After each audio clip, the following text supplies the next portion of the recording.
মহারণা ও কাবিনের মধ্যে পার্থক্য আছে কিনা? মহারণা এবং কাবিনের মধ্যে পার্থক্য কি? মহর হলো স্বামী তার স্ত্রীকে যেটা দেয়, যে টাকাটা দিতে হয় ধার্য করে, এটা মহর। এটা তো দেওয়া লাগে না, এটা শুধু লেখলেই হয়, তাই না? আপনারা কি দেন না শুধু লেখেন? বউকে মহরের টাকা পরিশোধ করছেন, এরকম মায়ের পুত যারা আছেন সব একদম হিসাব করে ক্যাশ দিয়ে দিয়েছেন, জিনিসপত্র বুঝে দিয়ে দিয়েছেন, হাত তোলেন তো দেখি। হ্যাঁ, দেখছেন কি অবস্থা? একটা ভিডিও ফুটেজ নেওয়া উচিত ছিল। এটা কি লাভ হবে এই সমস্ত ওয়াজ টোয়াজ করে? বলেন।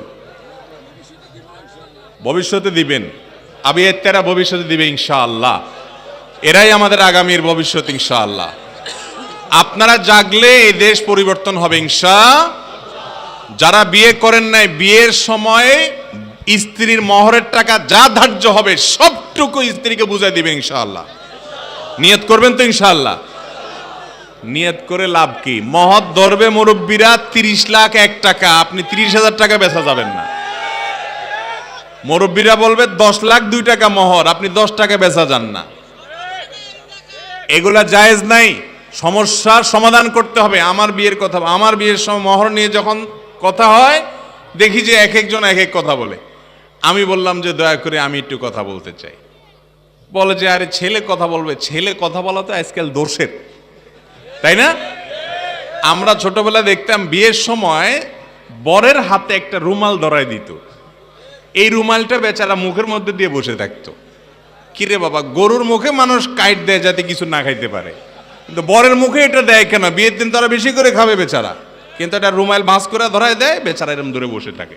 এখন এগুলো উঠে গেছে আস্তে আস্তে। এখন তো বিয়ের অনুষ্ঠানে বর আপনার কন্যা সবই নাচানাচি লাফালাফি করে, বেহায়াই আরো বাড়ছে, কিন্তু তখন এটা ছিল। এখনো কোন কোন এলাকাতে আছে। এখন আমি চিন্তা করছি প্রায় এটা কারণটা কি, মুখের মধ্যে এটা লাগাই দেওয়ার যুক্তিটা কি? তো আমার কাছে মনে হয়েছে যে এই বেচারা যাতে কোনো কথা বলতে, অনেক বিয়ে আছে ছেলে কোনো কথা বললেই বিয়ে ভেঙে যায়, আছে না? বলে যে বেয়াদব ছেলে মুরব্বীদের সামনে কথা বলছে, বিয়ে ভেঙে গেছে। আরে বাবা, আমার বিয়েতে মহর ঠিক করবেন আপনারা, বোরে এটা দেওয়া লাগবে, আমার না দিলে আমার হাত বাঁধবে আল্লাহ কিয়ামতের দিন। আর আমি কথা বলতে পারবো না, আপনাদের মতো আপনারা অঙ্ক বসায় দিবেন। অঙ্ক তো দেওয়া লাগবে আমার, আপনি যদি দেন তাহলে বসান, আপনি অসুবিধা নাই। আমার যদি দেওয়া লাগে তাহলে কথা আমার আছে। আমি কয় টাকা দিতে পারবো না পারবো সেটা আমার অ্যাবিলিটি থাকতে হবে কি হবে না? স্ত্রীর মহরা পরিপূর্ণ আমি পরিশোধ করছি, হুজুরও পরিশোধ করছে, হাত তুলছে, কিন্তু আপনারা বেশিরভাগ লোক পরিশোধ করেন নাই। করবেন তো ইনশাআল্লাহ। যুবকরা মুরব্বীদের সাথে বেয়াদবি করবেন না, খুব শ্রদ্ধার সাথে বলবেন, বাবারে চাচারে আমার ক্ষমতা আছে 50,000 টাকা দেওয়ার, আমি 50,000 ক্যাশ দিয়ে দিব, কোনো বাকি ঝুঁকি নাই, কোনো ফাঁকি ঝুঁকি নাই, স্ত্রীর মহারণা পরিশোধ করব। দিয়ে আবার 2 দিন পরে যে বসে থাকেন যে দেখো এখন তো দিছি, তোমার হুজুর মাসালা বলছে দিছি, এখন আমার তো সৌদির ভিসা চলে আসছে, 50,000 টাকা হইলেই হয়। কত 50,000 আসবে? সবই তো তোমার। মেয়ে বেচারা আপনারে ফুসলা নিতে রাজি হইয়া বলবে যে আরে কি বলো, কি করবো আমি টাকা নিয়ে, সব নিয়ে যাও তুমি।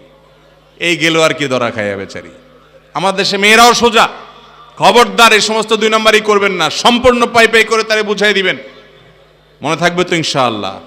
অতএব এই মহর হলো স্বামী তার স্ত্রীকে যেটা দেয় এটা দিয়ে দিতে হবে। দেওয়ার পর তিনি কি তার বাপের বাড়িতে নিবেন, আপনাকে দিবেন, দান করবেন, খেয়ে ফেলবেন, এটা তার, এটা নিয়ে আপনি কোনো প্রশ্ন করতে পারবেন না, কোনো সে করবেন না, স্ত্রীকে অধিকার দিবেন, মনে থাকবে তো ইনশাআল্লাহ। আচ্ছা, কাবিন হলো সাধারণত কাবিন নামা বলে, বিয়ের যে চুক্তি হয় যে কাগজ, ওইটারে কাবিন নামা বলে।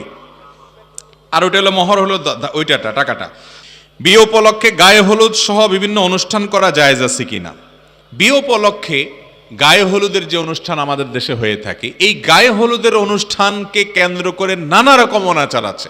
সবচেয়ে মজার বিষয় হলো গায়ে হলুদ নিয়ে আমি অনলাইনে সার্চ করেছিলাম এটা জানার জন্য যে জিনিসটা আসলে কি।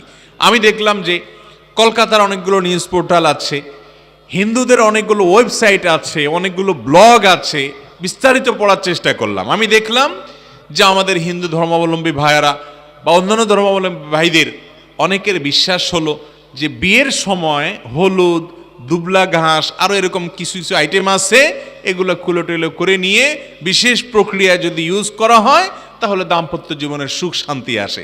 এটা কারোর বিশ্বাস থাকতে পারে, তার বিশ্বাস তার জায়গায়।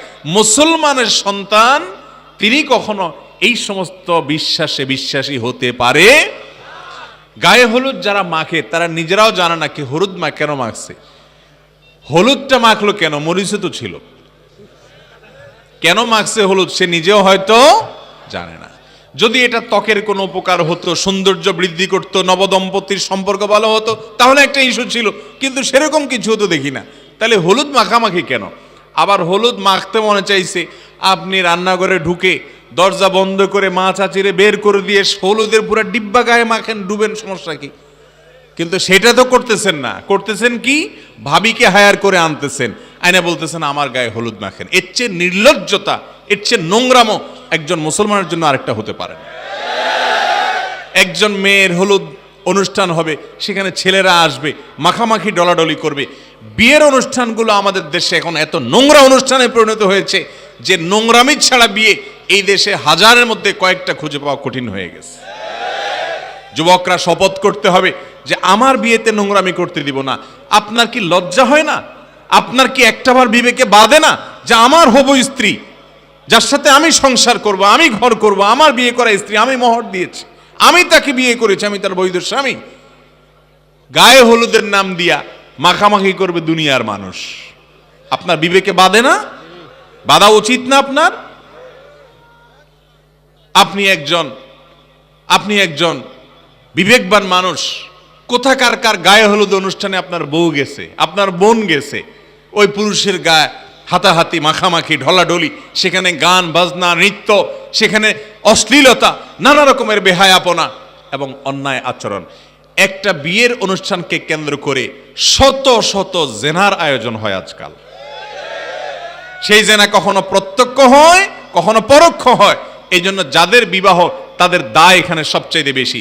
যুবক, বিয়ের মূল উপাদান আপনি। অতএব আপনি যদি সংগ্রাম করেন, আপনি যদি প্রত্যয় করেন, প্রতিজ্ঞা করেন যে আমার বিয়েকে কেন্দ্র করে এসব অনাচার আমি হতে দেব না, দুনিয়ার কারোর বাপের ক্ষমতা নেই সেটা করার, ইনশাআল্লাহ। আপনারা নিয়ত করবেন না ইনশাআল্লাহ? বিয়ে জীবনে তো বারবার করবেন না, একবারই করবেন বেশিরভাগ মানুষ। এই একবারের বিয়েটা ফ্রেশ হোক, ঝামেলা মুক্ত হোক, গুনাহ মুক্ত হোক। গুনাহ মুক্ত বিয়ের সংকল্প করবেন তো ইনশাআল্লাহ? গুনাহ মুক্ত বিয়ের সংকল্প করবো। আল্লাহ আমাদেরকে তৌফিক দান করুন। অনেক মুরব্বীও ইনশাআল্লাহ বলছেন, আল্লাহ মুরব্বীদেরও তৌফিক দান করুন। বিয়ের তৌফিক না, ছেলে মেয়েকে বিয়ে করানোর তৌফিক। আর বিয়ে করতে চাইলে করুক, সমস্যা কি?